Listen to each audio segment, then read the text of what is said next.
안녕하세요.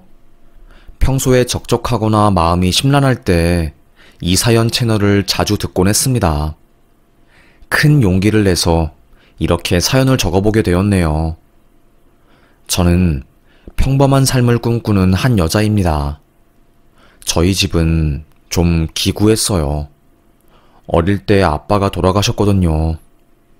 아빠는 제가 태어나고 딱 1년 뒤에 돌아가셨대요. 엄마가 말씀하시길 눈이 펑펑 오는 날 차에 치여서 아주 말로 표현하기 힘들 만큼 끔찍한 모습으로 삶을 마감했다고 했습니다. 항상 엄마는 그날의 이야기만 말하면 눈물을 쏟아내요.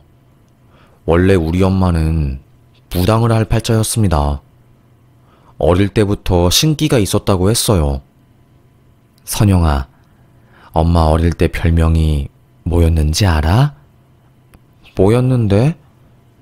선무당이었어. 선무당. 어린 것이 귀신같이 어른들 미래를 캐고 다닌다고 해서 온 동네 사람들이 나한테 고민 상담하러 왔다니까. 중학생도 안 된 아이한테. 참 웃기지? 엄마는 어린 나이부터 밤잠을 설쳤대요. 자려고 누우면 침대 끝에서 귀신이 보였답니다. 꿈에서도 귀신이 보였대요. 대화를 막 하고 있으면 외할머니가 엄마의 얼굴에 찬물을 부어서 깨웠다고 합니다. 너 때문에 무서워서 살 수가 없다. 도대체가 누구랑 대화를 하는 거야, 계속? 아무래도 지금도 그렇지만 과거에는 무당이라는 직업이 안 좋은 직업이었잖아요. 사회적으로 편견도 있고 사람들이 하대하는 직업에 친하게 지내고 싶지 않아 하는 일이었으니까요. 외할머니는 엄청 노력을 많이 했대요. 딸내미한테 신기가 가지 않도록 하려고 점집도 많이 다니고 6개월마다 굿도 하고, 그것 때문에 집 재산이 절반 정도 날아갔다고 합니다. 굿 한 번 하는데 돈이 어마어마하게 들었다고 하더라고요. 그래도 다행인 것은 엄마의 먼 친척 중에 신기를 받아서 무당을 하겠다는 사람이 나타났고, 엄마한테 가던 신기가 다른 분한테 가기 시작하면서 인생이 조금씩 편해지기 시작했다고 합니다. 문제는 외할머니가 돌아가시고 난 이후였어요. 할머니가 돌아가시니 더 이상 엄마를 지켜줄 어른이 없잖아요. 그 전까지는 외할머니가 엄마를 위해서 부적도 써오고 집 안에 팥부터 시작해서 음기를 내쫓을 수 있는 여러 가지 것들을 많이 배치해 두었는데, 이제는 그렇게 해줄 사람이 없어지니까 엄마가 점점 아프기 시작했다고 합니다. 엄마는 아주 착한 총각이랑 결혼을 했대요. 충남에서 농사밖에 모르고 우직하고 건실한 사람으로 유명한 아빠는 여자와 눈 마주치는 것도 부끄러워하고 다른 남자들과는 다르게 자신감이나 용기가 많이 부족한 사람이었다고 합니다. 반면에 엄마는 약간 대장부 같은 성격이었던 거고요. 워낙에 성격이 강한 엄마는 이 남자 아니면 나는 결혼하지 못하겠다고 생각을 한 거였고, 그래서 결국 마음을 굳게 먹고 먼저 대시를 했대요. 지금도 여자가 대시를 하는 게 흔한 것은 아니지만 그때는 더 희귀했던 시절이었거든요. 여자가 먼저 마음을 표시하면 사람들은 발랑 까진 여자부터 시작해서 남자의 환장한 여자라면서 손가락질하고 그랬던 시절이었으니까요. 하여튼 간에 그런 거 다 무시하고 아빠와 결혼한 엄마는 언니를 낳았습니다. 언니는 어릴 때부터 잔병치레가 많았대요. 네 언니가 태어날 때부터 심장이 아파서 서울대학병원에 오래 입원을 했잖니. 아직도 난 그게 마음이 아파. 그것 때문에 내가 내젓 한 번 네 언니한테 물려주지도 못하고 유리 너머로밖에 바라볼 수 없어서 얼마나 가슴이 미어지는지 몰라. 이따금씩 그날의 이야기를 할 때면 눈물방울을 뚝뚝 흘려내는 엄마였습니다. 하여튼 간에 언니는 자주 아팠대요. 그때 엄마가 소원을 빌었대요. 우리 딸내미만 아프지 않게 해주면 내가 뭐든 하겠습니다. 제발 우리 선미만 아프지 않게 해주세요. 문제는 엄마가 신기가 있는 사람이었잖아요. 마음의 목소리가 하늘에 들렸나 봐요. 귀신처럼 언니가 조금씩 건강해지기 시작했다는 겁니다. 입맛이 없어서 맨날 분유 먹는 것을 거부했던 언니가 아주 강하게 젖병을 빨기 시작했고요. 이상하리만치 심장 운동도 활발하게 다시 돌아왔대요. 대학병원에서는 도대체 이게 어떻게 된 일이냐고 놀랄 정도였답니다. 하지만 문제는 뭔지 아세요? 언니가 건강해지기 시작하자 언니를 제외한 저희 가족에게 하나 둘씩 안 좋은 일이 생기기 시작했대요. 처음에는 엄마였답니다. 온몸이 누군가에게 두들겨 맞은 것처럼 아프기 시작했고, 감기에 걸린 것도 아닌데 오한이 된 것처럼 파르르 떨고 땀을 엄청 흘렸답니다. 걱정이 된 아빠는 동네에서 유명한 의사를 찾아가서 왕진을 부탁하고 시골집까지 내려온 의사가 엄마를 진찰했대요. 이상하네요. 딱히 감기도 아닌 것이 저희로서는 약 지어주는 것 외에는 딱히 해드릴 게 없습니다. 선생님, 우리 아내 좀 한 번만 더 자세히 봐주세요. 이상하잖아요. 아니, 감기가 5개월 동안 가는 것도 말이 안 되고 서울대학병원에 가도 문제가 없다고 하고 저 정말로 미치겠습니다. 양방 의사 선생님은 자기도 잘 모르겠다면서 손을 뗐대요. 그때 앞집에 살던 마할머니라고 맨날 산에 가서 말을 캐오는 할머니가 있었어요. 그 할머니는 결혼도 안 하고 맨날 마망 캐면서 팔았던 신기한 할머니였거든요. 우리 엄마 소식을 들은 마할머니가 집에 와서 엄마를 보자마자 하는 말이 신병이네. 이건 못 고치는데. 불쌍한 표정을 지으며 마 달린 물을 엄마에게 주고 갔다고 합니다. 그때 엄마는 알았대요. 그 물이 단순히 마만 달인 물이 아니란 것을요. 귀신을 쫓아내는 각종 약재가 들어있는 물이었다고 합니다. 나중에 알게 된 사실인데 마할머니도 예전에 신병이 왔다가 신내림을 받기 싫어서 가족들을 전부 멀리하고 시골에 들어와 산을 타면서 사시는 거였대요. 그래서 약재에 대해서 그 누구보다 잘 알았던 거고요. 하여튼 간에 아빠는 엄청 놀랐다고 합니다. 순박하고 아내밖에 모르는 아빠는 전국을 돌아다니면서 부적부터 시작해서 이런저런 신기 없애는 것들을 가지고 왔대요. 외할머니 역할을 아빠가 대신하기 시작한 거죠. 그렇게 조금씩 엄마의 몸이 나아지기 시작했고, 그 무렵에 엄마가 저를 임신한 거였답니다. 선영아, 네가 복덩이였어. 선영이 너를 임신하자마자 몸이 건강해지고 아픈 것도 싹 나았으니 말이야. 그 당시 점쟁이들 말로는 뱃속에 있는 제 기운이 너무너무 강해지고 엄마가 아프지 않게 된 거래요. 저를 품고 있으니까 조상신이 엄마에게 다가오지 못한 거였죠. 그래서 엄마는 저에게 항상 말하는 것이 너를 임신했을 때가 내 인생에서 가장 행복했다. 다른 사람들이, 평범하게 사는 사람들이 누리는 행복이 뭔지 절절하게 알겠더라고. 하지만 문제는 엄마가 저를 낳은 이후부터 시작되었지요. 제가 뱃속에서 나오자마자 문제가 생긴 거였습니다. 일주일 뒤 아빠가 교통사고로 사망하신 거였어요. 가슴이 철렁하고 온 집안이 눈물바다가 된 거였죠. 아빠는 농사와 아내밖에 모르고 살아온 사람이었대요. 정말로 한평생 앞만 보면서 살아왔고 가정을 지키기 위해서 최선을 다하신 거였죠.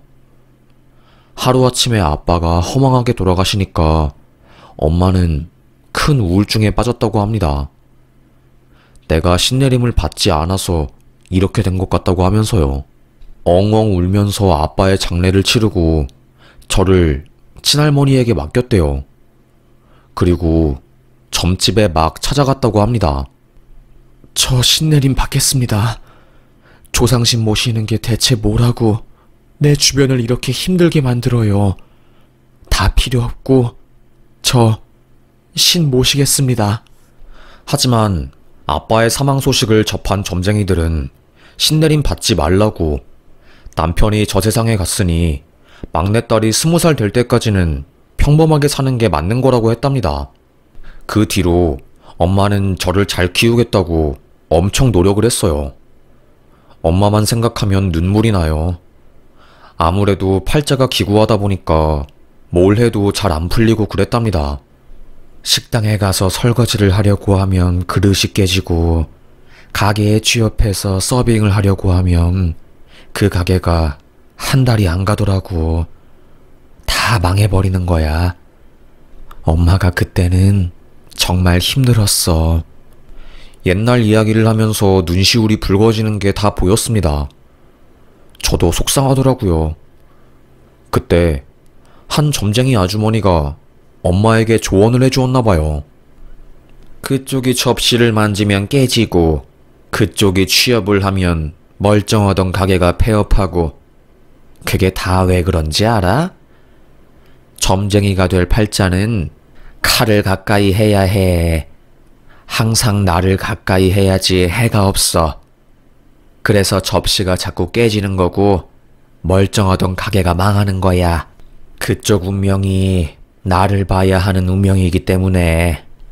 엄마는 그 말을 듣고 머리가 멍해졌대요. 그동안 힘들었던 모든 게 이해가 되기 시작하면서 수긍하게 된 거죠. 그때부터 엄마가 시작한 일이 바로 칼을 가는 일이었습니다. 먹돌 하나 사서 동네 사람들한테 돈 받고 칼을 가는 일을 시작한 거였어요.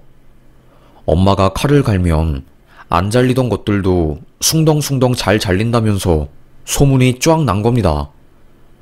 옆 동네부터 시작해서 농기구, 낫, 곡괭이 등등 별의 것들이 다 들어오기 시작한 거였죠.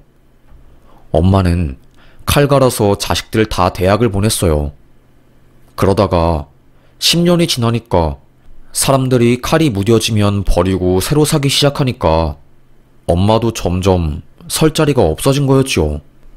그래서 엄마가 시작한 일이 뭔지 아니? 바로 도축일이야. 도축. 여자가 하기 힘든 직업이었습니다. 하지만 타고난 운명이 기구한 엄마는 그런 일도 척척 잘 해냈지요. 신기가 있던 엄마는 모은 돈을 족족 투자했는데 그럴 때마다 그냥 대박이 났대요. 충남에 땅을 투자하면 그 땅 근처에 재개발이 되어서 땅값을 비싸게 팔 수 있었고, 서울의 쓰레기 매립지로 유명한 지역을 헐값에 매입해서 대추나무를 심었더니 7년 뒤에 아파트 단지가 들어서서 돈더미에 깔려 죽을 정도로 돈을 벌었다고 합니다. 그래서 엄마가 사들인 건물만 몇십억, 거의 100억 가까이 했어요. 그래도 엄마는 여전히 칼을 잡는 직업을 놓지 못했습니다. 칼을 놓는 순간 자식들에게 신기가 가버리니까요. 제가 20살이 된 이후에 엄마는 걱정을 많이 했어요. 네 아빠가 죽은 지 딱 20년이 지났네. 네 아빠 덕분에 니네들이 잘 사는 건데 20살 이후에는 너네들 팔자에 따라서 달라진다니 엄마는 너무 걱정이 크다. 아유 엄마, 21세기인데 신병이고 나발이고 그런 거 요즘은 약물로 다 고쳐. 그러니까 걱정하지 마. 아니 조상신이 그렇게 자손들을 위하면 왜 자손들한테 신내림을 줘서 고통스럽게 하나? 그 양반들 참 신기하다니까. 성격이 센 저는 신내림 그거 별거 아니라면서 그냥 대충 넘겼습니다. 솔직히 말해서 무섭지도 않았어요. 대학을 졸업한 저는 취업을 했고 사무직 일을 하기 시작했습니다.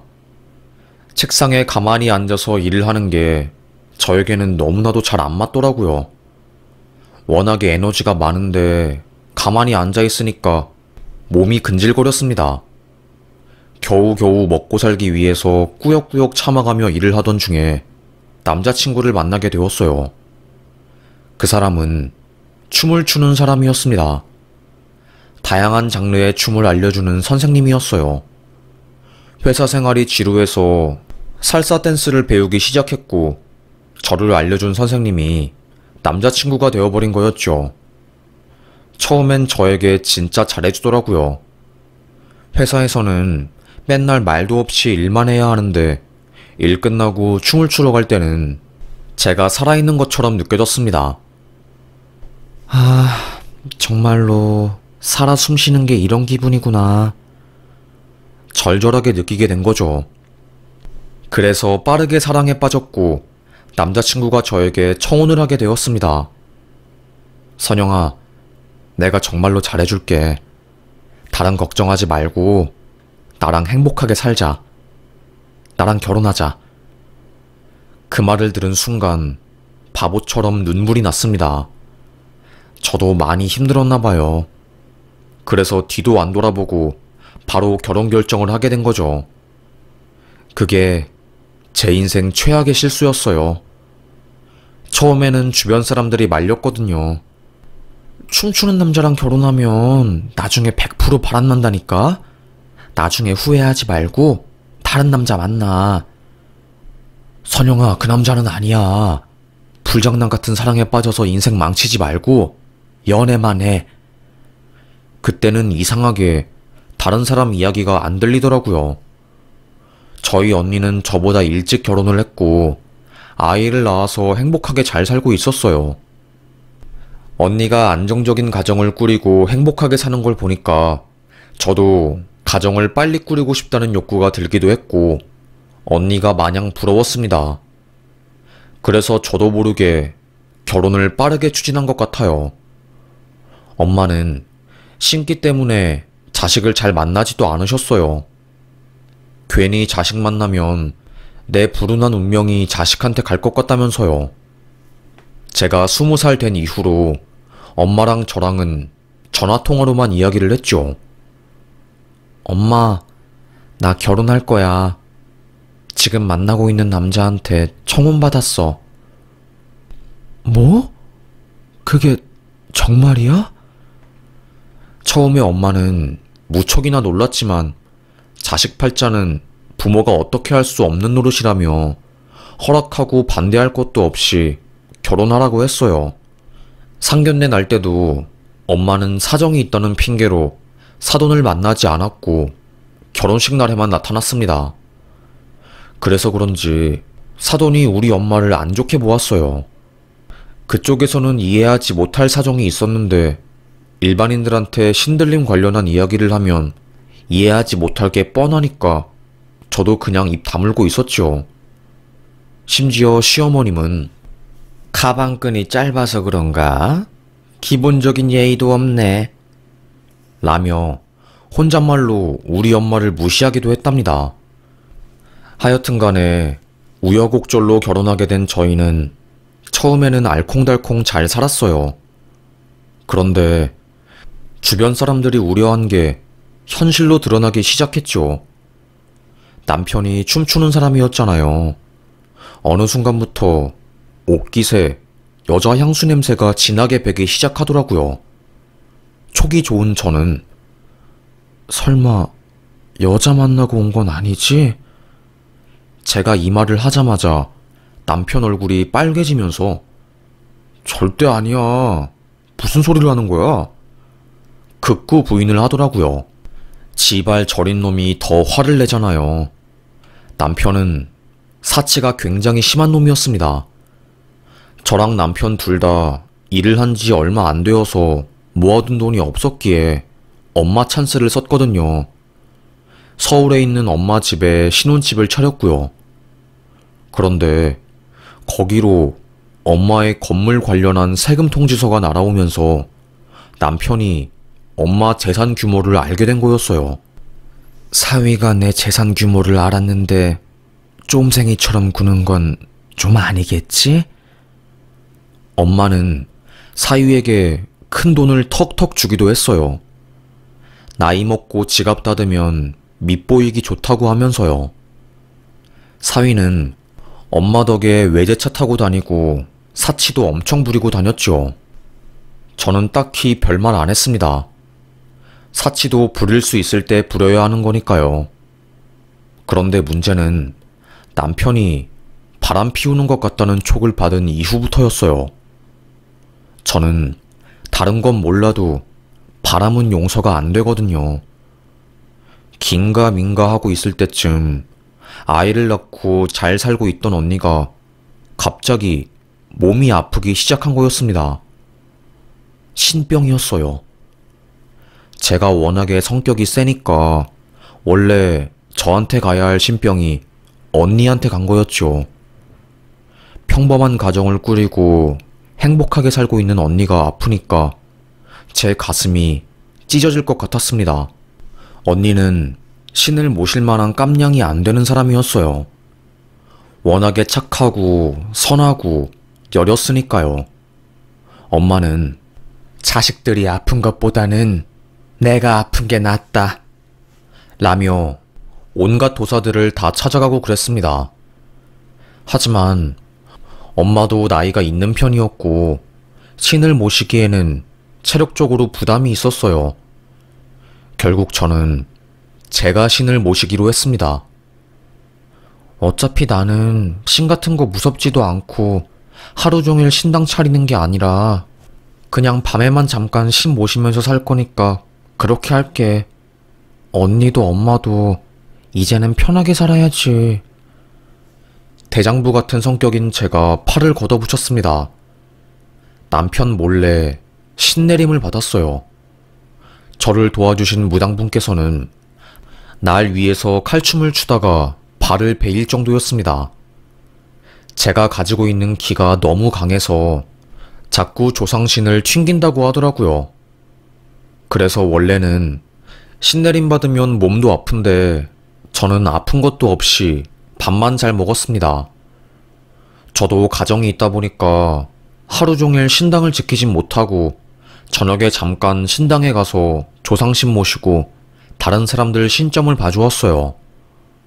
신내림을 받은 지 얼마 안 되어서 용하다고 소문이 쫙 났고요. 사람들이 저를 무진장 많이 찾아왔어요.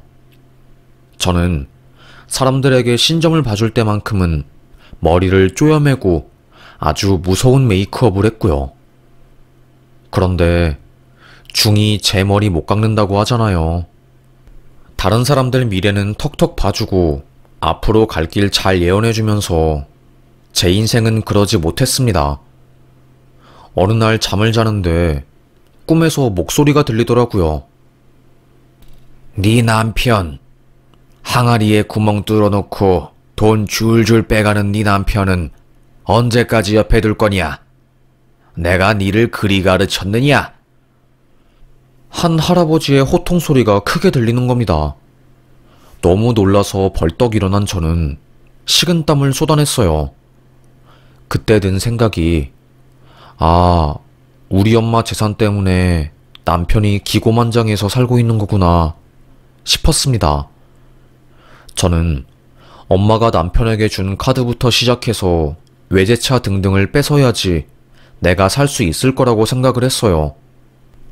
바로 제가 그걸 빼앗아 가기에는 우리 엄마 체면이 안 사니까 이리저리 핑계를 냈습니다. 여보, 큰일 났어. 엄마가 투자를 잘못해서 사기당했나봐. 건물이랑 재산 전부 다 홀라당 날아갈 것 같아. 최악의 상황일 때는 파산도 생각해봐야 한다고 하더라고. 남편은 깜짝 놀라서 저를 쳐다보았습니다. 그래서 그런데 엄마가 준 카드랑 차랑 전부 다 나한테 다시 줘. 장모님이 파산당할 위기에 처했다고 하니 남편도 꼼짝 못하고 받은 거를 다 토해냈습니다.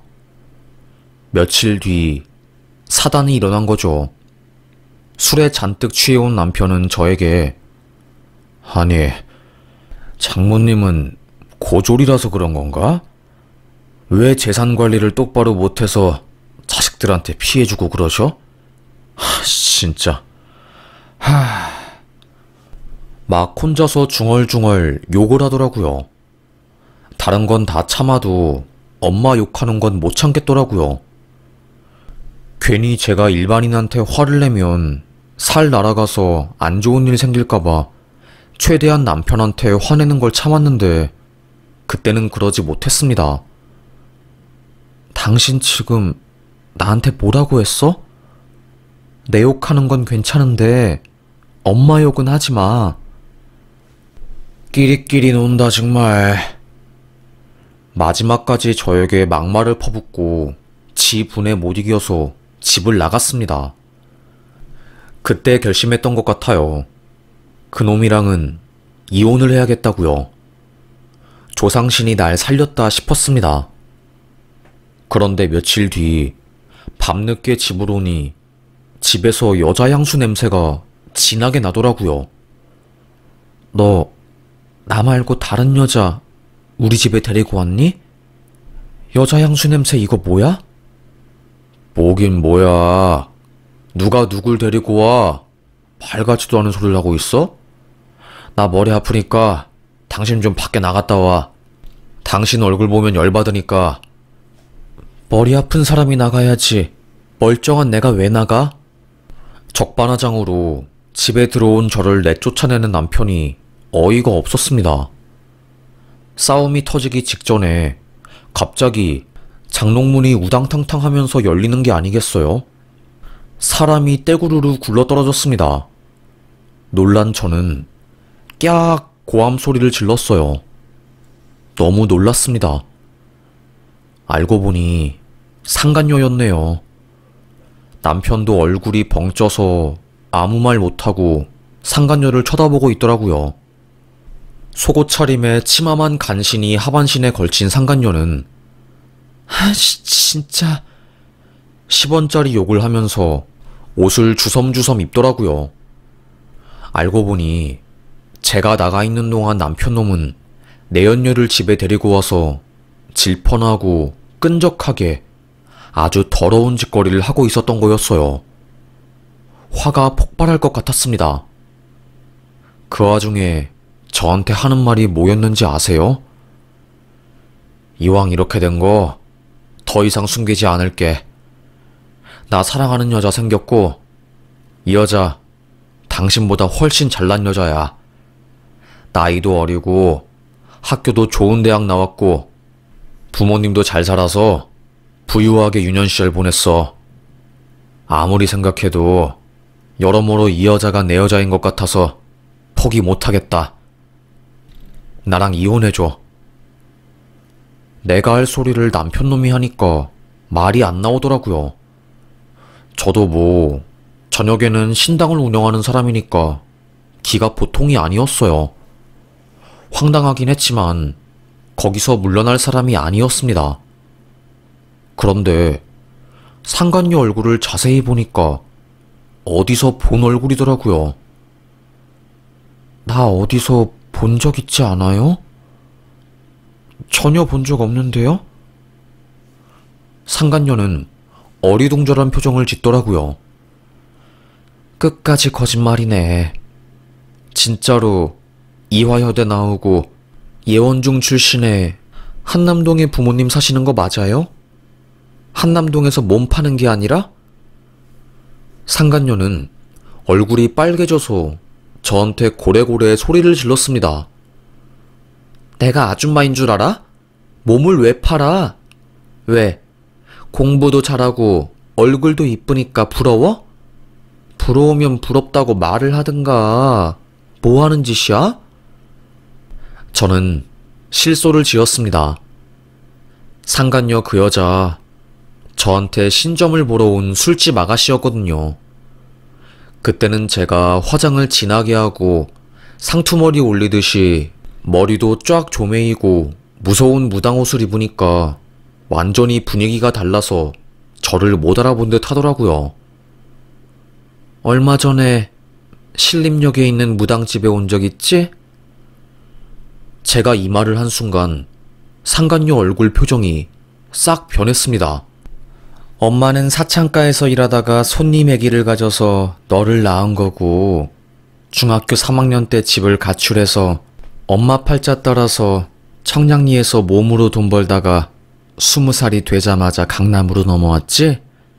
그리고 거기서 직장인들 뒷구녕 빨아주면서 모은 돈으로 얼굴 성형수술하고, 이뻐지니까 받는 대우가 다르니 점점 이뻐지려고 성형외과 원장들이랑 놀아놨다며.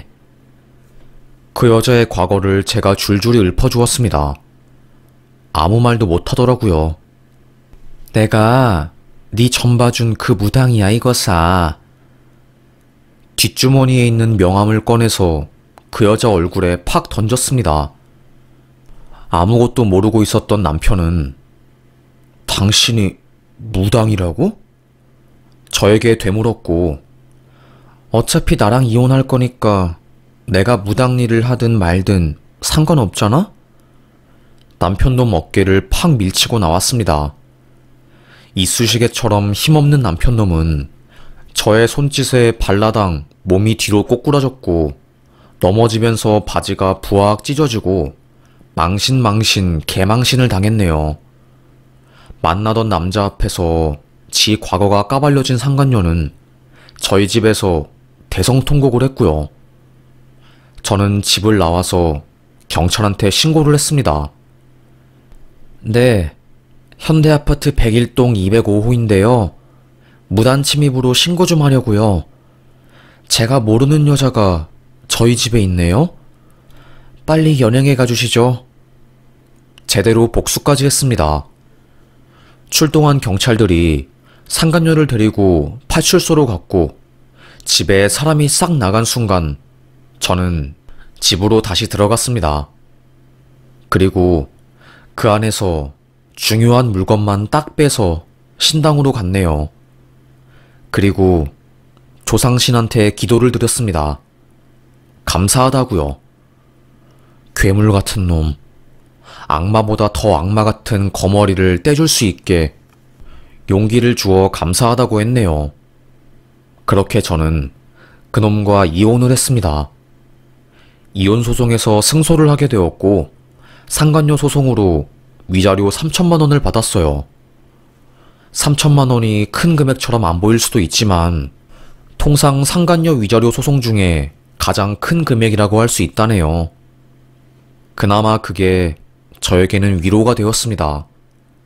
무당은 가정을 평범하게 꾸리고 살기에는 힘든 운명이라고 하더라고요.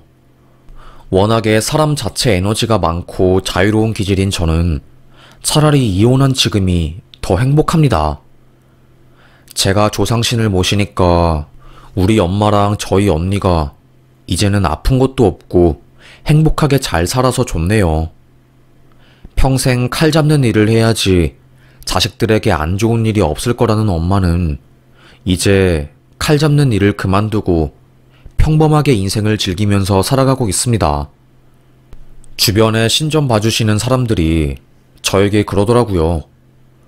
너는 기가 워낙에 세서 조상신이랑 기운이 맞먹어. 그래서 네가 이렇게 무당일 하면서 평범하게 남들처럼 살 수 있는 거야. 우리 봐봐. 온 가족 파탄나고 혼자 외롭게 살고 있잖아. 불행인지 다행인지 제가 가지고 있는 기운이 워낙에 강해서 조상신이나 다른 영혼이 저를 쉽게 건드리지 못한다고 하더라고요. 그래서 제가 뱃속에서 엄마를 지켜준 건가 봐요. 저는 좋습니다. 저 하나 희생해서 우리 가족을 지킬 수만 있다면 그걸로 만족해요. 그게 제 인생이니까요. 남들은, 특히나 기독교를 믿는 분들은 무당분들을 안 좋게 보실 수도 있지만 사실은 무당이 되고 싶어서 되신 분들은 없어요. 다들 자기 가족들 지키기 위해서 희생하면서 살다 보니까 이렇게 된 것 뿐이더라고요. 저도 이전까진 몰랐고요. 하지만 제가 무당이긴 하지만 저도 이쁘게 사랑하고 평범하게 살고 싶은 욕구가 있기 때문에 언젠간 다시 사랑할 수 있을 거라고 믿고 오늘도 앞으로 나아가려고 합니다. 한 번도 본 적 없는 아빠이지만 엄마 말처럼 아빠같이 선하고 착한 남자를 만나고 싶네요. 아빠는 본인을 희생해서 두 딸들의 청춘을 지켜준 대단한 사람이니까요. 어찌 보면 가장 착하고 선한 사람이 가장 강한 힘을 가지고 있다고 하잖아요. 우리 아빠도 그런 사람이 아니었을까 싶습니다. 잠시 불장난 같은 사랑에 빠져서 이혼을 하게 된 저이지만 이제는 한 번 상처를 받았으니 두 번 다시 같은 실수를 하지 않으려고요. 참 쉽지 않은 인생이지만 오늘도 힘내보겠습니다. 저를 찾아오시는 분들은 대부분 삶이 힘들어서 찾아오세요.